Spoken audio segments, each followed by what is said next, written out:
একাই যুদ্ধের জন্য প্রস্তুত হয় হুসাইন।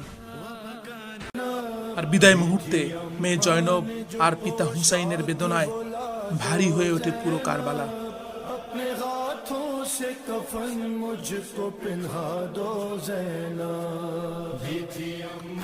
শুরু হয় হুসাইনের যুদ্ধ।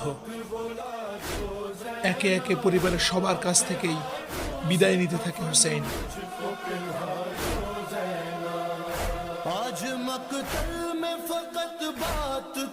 অকুতোভয় বীরের মতো যুদ্ধ করে একের পর এক ইয়াজিদের সৈন্যকে পরাজিত করতে থাকে হুসাইন।